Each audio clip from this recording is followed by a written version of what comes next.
Charisma Quotient. I'm your host, Kim Seltzer, a dating and makeover expert, where I will help you build confidence, make connections, and find love from the outside in.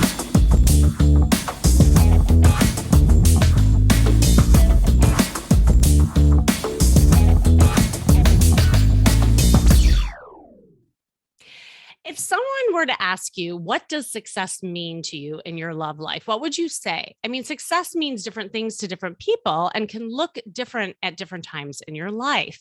And you may think of success around being in a healthy relationship or learning how to date, loving yourself, overcoming a fear or bad habit, or just feeling confident, period. But regardless, success matters to each of us. Success in the broadest sense means achieving what you set out to achieve. And that matters to everyone, regardless of what your goals are. But if you thought about achieving success in a creative way, as if you were producing your own show, what would that be like? Like, you could brand yourself by creating the sexiest flirt, by wearing the right dating costumes, working on your body language, delivery of the lines. And once you have that character down, then you do a search to cast the right partner by dating a bunch of, prospective talent. Pairing creativity with success in your dating and love life has a ton of benefits, and creativity will help you bring more fun into your life, create things that you love, and become more well-rounded person, which, by the way, is super attractive. And there are a couple things that I see creativity doing. Like, number one, it builds confidence and trust within yourself. Creatives listen to their guts and their intuition, and they learn to be less analytical. So for you high achievers out there, this is awesome for you. And you, instead of going by like what you're thinking, you go by what you're feeling. And eventually this helps you build confidence and trust within yourself and not second guess yourself. Number two, it helps work well with others, right? Creativity encourages collaboration and being open-minded. And when you are open to other people's thoughts and experiences, you are able to make more genuine connections because you're listening and you're more present versus being riddled by your own thoughts. And more for your high achievers, you won't micromanage. Let's just say that. And number three, it shines a light on new opportunities. Creativity helps you think in different ways, approach things from different angles, and takes risks in order to try something new. And creative thinking could lead to landing that partner. I remember there was the most creative success story that I can think of when I was working with this client. She was really in her head. She was high achieving, and she wanted to know the agenda. We were out there, I was teaching her how to flirt and just kind of network. And I said, I don't know where we're going. And it horrified her because the spontaneity piece was really, really scary for her because she was all about control, and what was next. So I peek into a bar and I see there's a party going on. And I said, oh my God, perfect. Let's go crash the party. And she was horrified. She said, we can't crash the party. I said, says who? I said, they'll let us know if we're not, allowed in, but we'll never know unless we try. And so we walk into the bar. I was just kind of like teaching her how to navigate the room and who in the room was the important people to connect with. And it turns out it was just some fitness party that we were really welcome, and they bought us drinks. And then it was time for her to initiate conversation after I was teaching her a few tricks. So she got the confidence, and I went to the bathroom. I said, okay, your assignment is that you need to talk to at least one guy. So I come back from the bathroom, and lo and behold, she's talking to this guy. And it was almost as if I wasn't there. So I'm like, okay, my job is done here. And that guy ended up being her long-term boyfriend. Now, that never would have happened if we didn't create that creative opportunity so that she could actually be open to meeting him. So success is yours to create, develop, produce, and launch. And with me today is someone who knows a thing or two about creative success. He is a talent development and media strategist who is widely known for launching brands that continue to influence modern pop culture. In 1999, he co-founded MTV's talent development and original program department and went on to innovate the impact of new genre of television with original series such as The Osbournes, Newlyweds, and The Ashley Simpson Show. And with over 25 years of experience, he and his teams have become well-trusted connectors who help amplify some of the most talented about original series and talent brands in modern pop culture. Talent brands he has helped elevate through the use of original content include Mandy Moore, Ashton Kutcher, Jessica Simpson, Beyonce, and Kelly Osbourne, just to name a few. And he has a podcast called I Have a Podcast, which is a collection of conversations with today's most successful, mindful, and impactful voices in media and technology. Welcome, Vinny Potestivo. Yo, how are you, love? Oh my gosh, I am so good. And I was like so excited to do this with you because we met actually in a creative way at Podfest because we were both speaking at that event and it was like immediate. We locked in. Yeah, there and especially at a place where you can feel like you're being pulled in so many different directions. When you feel like you're suddenly being pulled in tandem with somebody else, you're like, hey, we're in this ride together. I know how we make the most of this time that we were given together from one room to the next that matters. And that's about being present, and that's about being able to make the decisions to not block out the distractions around you, but to be able to hone in on the opportunities when they're in front of you. So I agree. Like I felt so connected to you instantly. And by the way, what a beautiful sermon, what a beautiful little sermon that was. Thank you so much for that share. I appreciate that. That's what a great way to kick off a conversation and to try to make sense of that love word.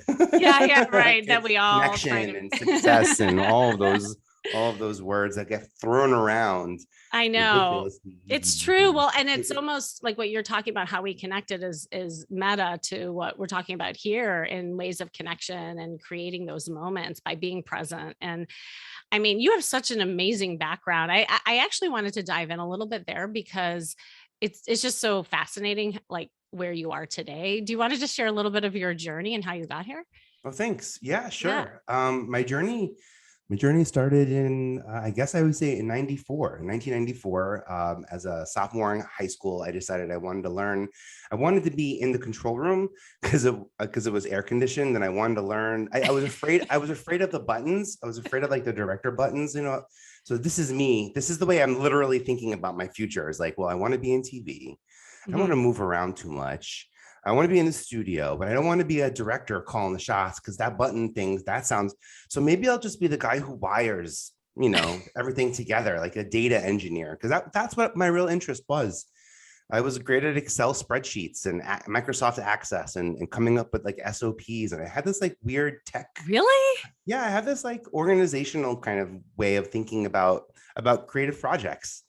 Wow. Which by the way, turns out to be brilliant for what MTV needed in the late 90s. And I think where we are all at right now with technology and creativity and business, also success, all three of those, looking for success in all three of those categories now. But it was the sort of like innate need to organize. And also I loved creating on a computer. I grew up the oldest of four, so like I didn't have my own toys. I had to share everything. The only space I had that was my own was in the computer because no one can go find whatever, a black screen with a green little dot on it.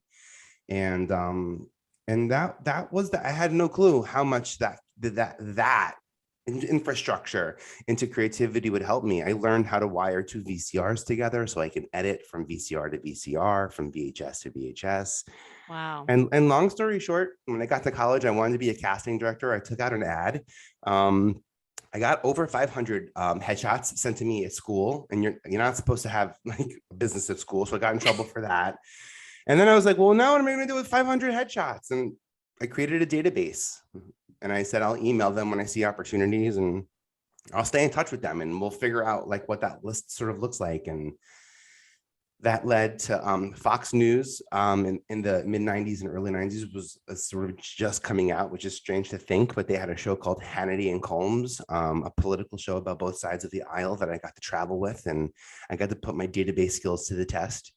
And then it was that political experience that I had that MTV hired me for Choose or Lose to help find some new newscasters for them. And I came in with my databases and one sheets and And I think of all the time spent in that Wagner College Computer Center. I went to Wagner College in Staten Island. All the time spent in that computer center helping people fix their papers and presentations and for me scanning in everyone's. I was the guy, Vin, can you meet me at the computer center? I want you to scan in my photos. So I need a photo. I was like that guy. I need you to digitize my actually I need you to take something off my floppy disk and put it onto there. I Oh was my that God, guy floppy disk. We're like aging and I yourself. but that window, that 95 to 99, that window where floppy disks went completely obsolete digital. I saw beta go to VHS, go to micro, go to mini, go to HD, go to Blu-ray, go to digital. Being able to survive that cataclysmic growth in media, so to speak, helped me keep my job at MTV for so long. And then because because that didn't stop us from developing and creating and finding new ways to tell new stories, and I just am so grateful that I had that sort of tech background to end up being the creative position that I'm in right now. Yeah, it's so interesting because you have like this left brain and right brain really exercised, like with your background. And I wonder, like, as you were going through all these successes, and it sounds like you just like worked your way through all this stuff. Like, how did you have the confidence to create all this success? Because this is a lot of times what I deal with my clients, right? Like they, Oh even yeah. just creating any kind of success in their dating life, if you don't have the confidence, it's hard to push through it. I would say it this way. I think that my world was so small that I didn't Mhm. have room for doubt. Like I didn't even realize I Oh. should have doubt. I didn't until I was 30 and people said, wait, Vin, you just turned 30, but why did the MTV hire you when you were 20 to cast the VJs? And I'm like, oh, I don't know, but they did. And it worked out for 10 years. And I was there for a long time. And I don't know. And actually I had to deal with some imposter syndrome when I turned Yeah. 40 and then we kind of all embraced this new digital revolution and really started helping our businesses that we care about, understand it. I think some imposter syndrome snuck in there too, but that's because my world got bigger and there was now suddenly space for doubt. So I Hmm. feel blessed to so to speak, to think that, that I wasn't, that imposter syndrome didn't kick in. Also, I would say this, part of the reason why I created that ad that I talked about in college, I did something called the Landmark Forum. Do you know Oh, this? yeah. Yeah. I know the So landmark. in the Landmark Forum, I learned that I tell my own war stories. I am the demon and the villain in my own stories, which is crazy to me. And I made that decision to be a casting director. So once I made that decision, there was no room for doubt because I had already decided what was going to happen. I already knew what my decision was, and then it seemed to work out in success. To me, success for that would be where opportunity meets accountability. I wanted to be a Mm. casting director, so I took the opportunity to create it. And then when I was called to be in casting, I was accountable. Like I had to find stars and people who would have real who would go on. I did not know the severity of casting, especially at MTV, where I got to be everyone's first. We put Beyonce in her first film and Mandy Moore in her first film, and hired Wow. hired the news team. Gideon Yago, who went on to create Newsroom and Mosquito Coast, and like so many cool people that I got to work with. But I was their first, and you never forget that. You never forget your first. It's Yeah. like we have a lot of jobs in this gig economy, and it's hard to have some tentpole moments, but what I was blessed with was being at MTV at a place where they were making space for storytelling, and that I Hmm. could tell 30-minute shows about your life as a newlywed, or your life as a prankster, or Punked really actually, I take that back. Punked really wasn't about Ashton Kutcher being a prankster. Punked was about Ashton sort of magically and magnificently putting on this ridiculous over the top charade that could never be believed. That's what Punked was all about. Was like, how could you Huh. possibly believe any of this was like, real? And that was Yeah. cool to see someone who who was struggling with his own creativity because he felt very boxed as an actor or as a model, and he kind of felt like there was these boxes that he had to perform in, and Punked for him was an opportunity to break out of that box and to have a bigger hit in my opinion, than even That 70s Show. And That 70s Show was a pretty big hit because there's like 4 channels back then. So a lot of people watched that show. Yeah. But he helped put Osbournes and Newlyweds on the map. And those 3 shows together, that was a good timing. Oh my God. Especially, yeah, things probably skyrocketed. I just want to pause because there's a lot of layers to what you're talking and ways of things that worked in creating your success. And I don't even know if you heard it as you were talking, but it's so awesome because I think this is the kind of stuff that people need to hear. I mean, one is that you had the right conditions and the environment in which that like you could turn everything off because you didn't know anything that was going on. And so like in dating, like creating that environment that cultivates that confidence is super crucial. But then the other thing is a belief in yourself. I mean, that's huge. Like despite the maybe lack of experience or that other people had or education, like, the traditional kind of trajectory that a lot of people have, it didn't matter to you. You had the fundamental belief in yourself and you just kept going. And that's the name of the game. Cause like, to me, there's no like sense of failure. There's only experience, and each experience kind of catapults you into the next. And when you look at the world that way, you look at your dating experiences that way, that's what creates that magic. And so it's so cool. And then the third thing that I heard was accountability, right? Like you have to have a good team of people around you and people that hold you to that kind of, state that you want to be in. And when you value other people and you value yourself, that's when things start happening. So it's really cool how you hear that. Like share that. Yeah. I hear that loud and clear. I do believe that, I think like many people who grew up with parents telling them things, you're the sum of the 5 people sort of. I do believe that in the alchemy of friendship and in the alchemy of education and the alchemy of who you create with exists, a tremendous amount of power and the ability to have fortitude to be able to be successful the way that you're uniquely sort of set to be. I love that idea.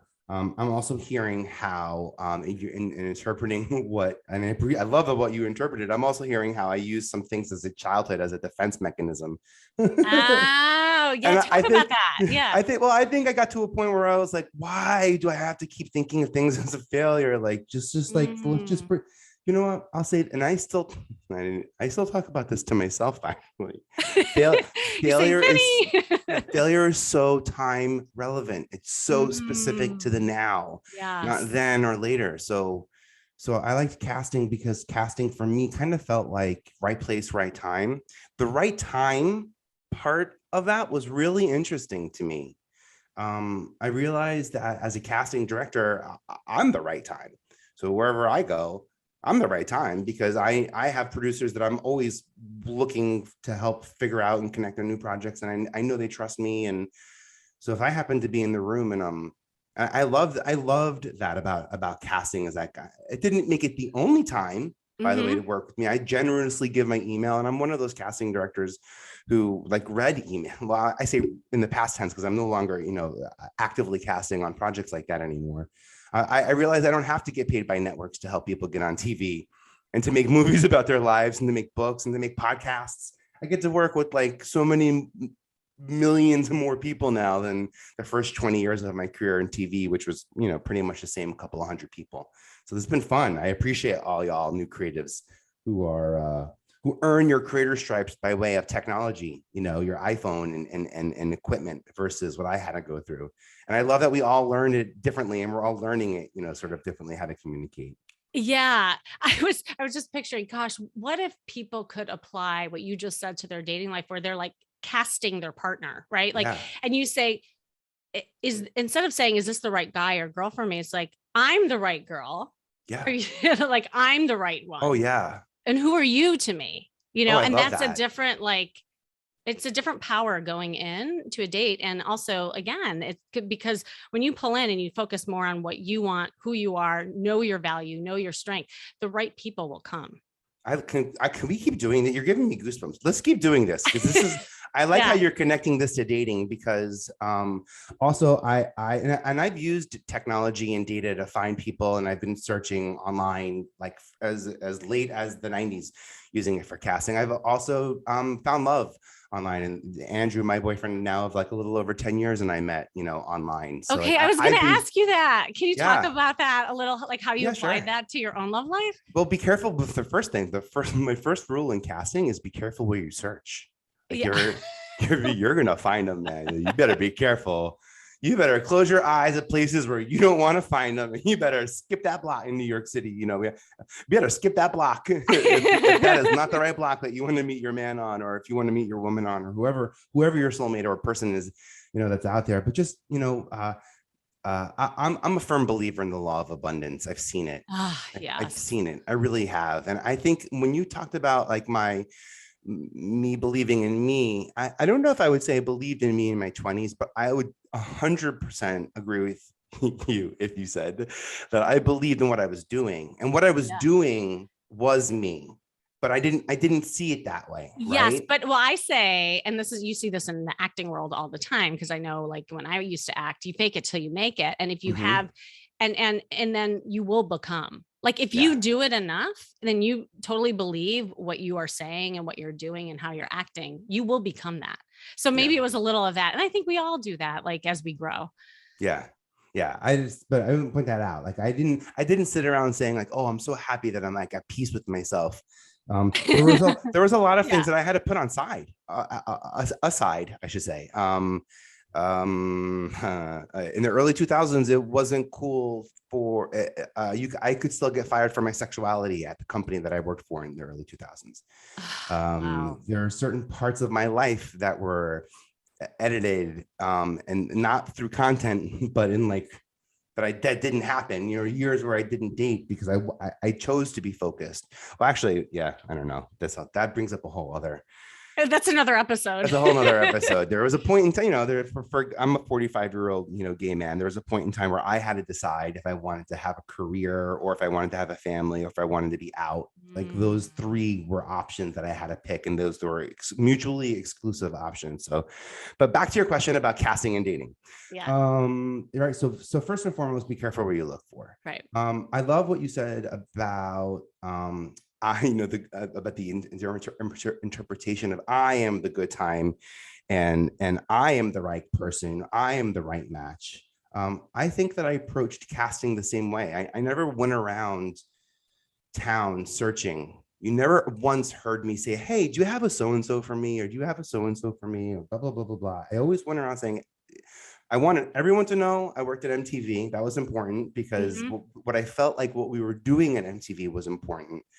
And I also wanted to make sure that they knew there was opportunity that I could bring back to MTV. And one of those things was some of the positions that I'm casting for. So if you happen to know someone of these positions I'm casting for, feel free to reach out. But I'm not asking you, but if you know somebody who's right, then you discovered them. That's the coolest feeling in the world. You discovered them. And one of the things I think that like friends have, like in social circles, like when it comes to like dating, to be Hmm. able to be like, oh, I connected them. Oh, I connected them. Yes. I put them. There's a sense of discoverability there. That sense of discoverability. It's not just that's like an ego. There's a little bit of ego Uh-huh. involved in it. There's a little bit of like our participation as if we can call the universe to do something, but we can. And that's the law of abundance, is that these tiny little moves that we can make. So just Can I comment on that, because please. there's also an energy with that, with what you're talking about, and I see it all the time with my clients, is there's a leaning back that happens when you're in abundance, instead of Mhm. chasing it or being in desperation, and you're like going after. So like you said, like you might throw out some things about you, but you let people come to you, and that's the notion of being in your queendom, or kingdom as I always call it, when you're dating, because you are holding court and you're letting people come to you, and there's a leaning back. And I find that high achievers especially, or people who are really in their head, that Mhm. they're going at it like a business, Yeah. proposition, right? And so they're like Yeah. chasing it and they're going at it, and so I love that notion of leaning back.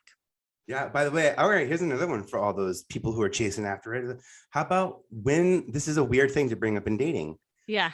win awards. Think about that for a second, though. Win awards? Yeah, like, right. Like, what kind of awards are there? I don't know. I can tell you Bachelor of the Year awards, Bachelorette of the Year awards.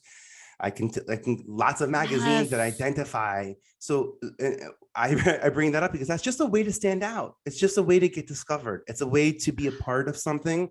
It's a small way of participating, of putting your name on a list, perhaps, of people who are like-minded. All of that is important in dating. It's all about making yourself more discoverable for the right people. So if someone's looking for, you know, people specifically in New York, maybe someone's like terrified of falling in love across the country, and I'm only going to fall in love with someone in New York, you know what I mean?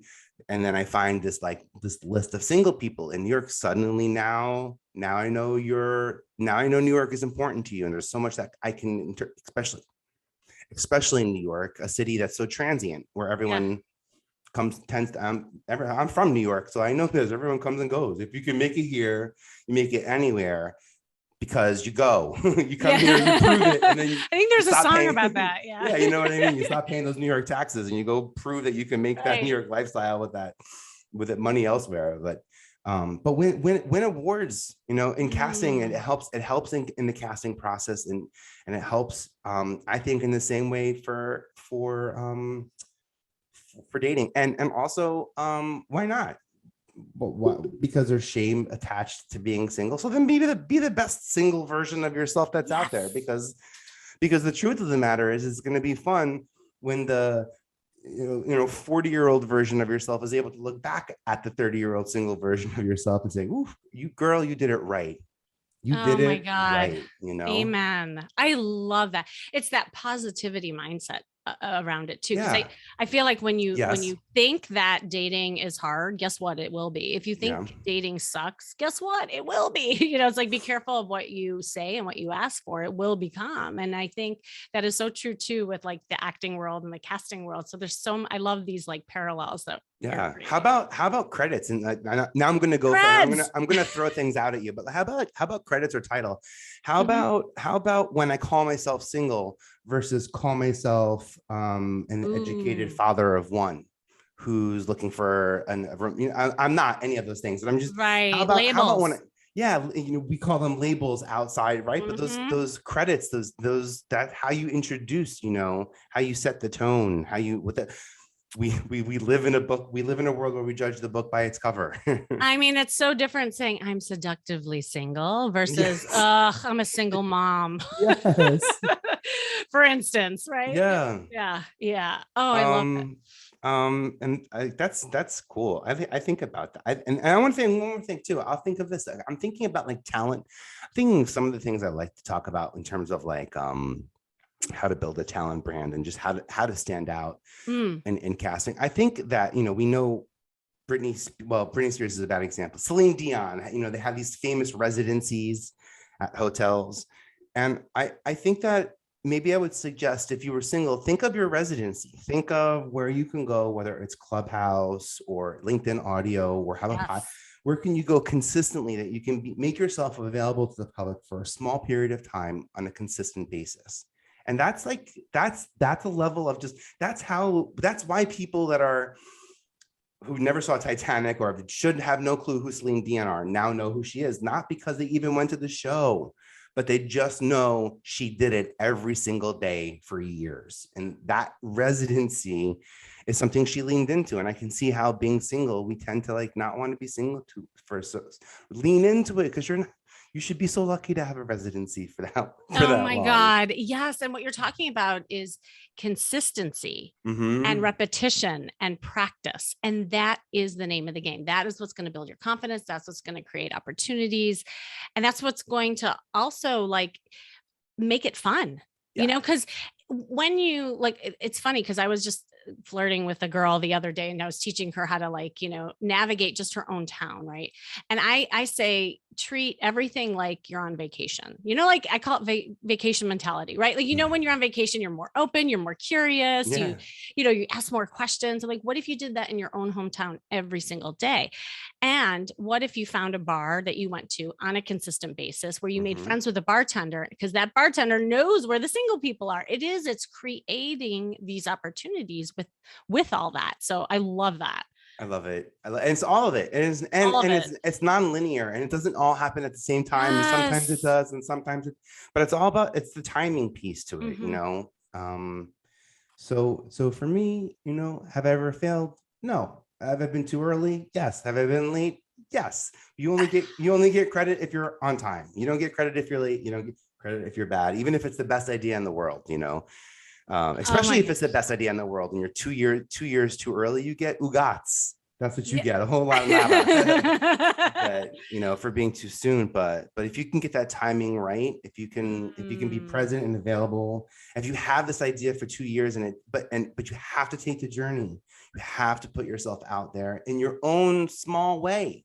I'm not saying yeah. start the I'm single podcast. I'm just, you know, maybe that's not you, but maybe jumping on in the comment thread of on LinkedIn might be the way to do it, where you can kind of like be part of the conversation, but not feel like the weight or burden of conversation is on you, but be a part of something like that. And I just really truly believe in the law of abundance. I didn't come from much growing up, and I certainly didn't know anyone in television, and there were everything about this not working out was like, so, you know, was kind of taught to me and showed to me as a kid. So I knew it wasn't supposed to work out. So this is proof that it does. And it continues to, but it's about time. It's about time. Yeah.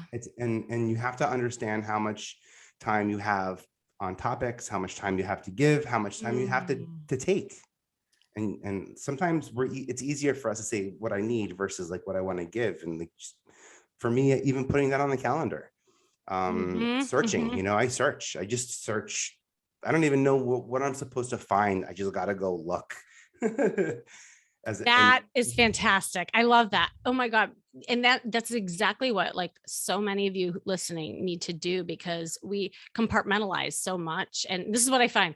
Okay, I'm going to date now and I'm going to swipe. It's like, you know, people like divide it too much, where yeah, like it should be just the minute you walk out the door, you're thinking like that. yeah. There is no agenda. And that's the creative part, the creative thinking. And you just had so many like gold nuggets at the end, because I was going to ask for parting words of wisdom and you said so many, but do you have like one final button that you want to bring home, and if there's anything you want to share with the audience?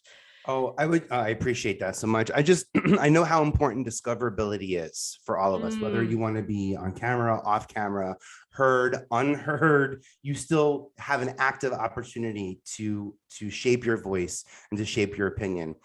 And you can choose to be part of the energy that you put out, or you can choose not to. And that's what I kind of love helping people figure out, is how to best represent themselves, how to best take and harness that creative energy so that they can inspire, they can impact and ignite, you know, the conversations that they want to have and be a part of. And just if there's anything I can do to help you all out, like reach out. This is literally what I've done my entire life. And I'm not doing it on TV networks or for TV networks anymore because I just don't have to. That's cool. And you all that can is own it, and you own your content, you own your podcast. And like, that's cool. That doesn't happen in TV. So it's like I learned a lot of things. I want to make sure people don't make any of those silly mistakes that I witnessed. And I mm, want to help them see success early in their creative endeavors. beautiful. Vinny, you're so awesome. I'm so glad I met you, and I'm excited to get to know you more, but maybe we'll have you back for part two. Yeah. Anyway, thank you for joining me today and you listening too. This has been the Charisma Quotient, of course, and I'm your host, Kimmy Seltzer. Remember, you can build confidence, make connections, and find love from the outside in. And if you want to know more, make sure you go to my site, kimmyseltzer.com. And if you would like help in using a creative mindset to have a successful love life, hop on a call with me to strategize mapping out a plan to do that. Just click the link you see in the show notes to schedule that. And who knows, that one call could change the entire course of your life. I see it all the time. And remember, working on you is working on your dating life. That's all for now.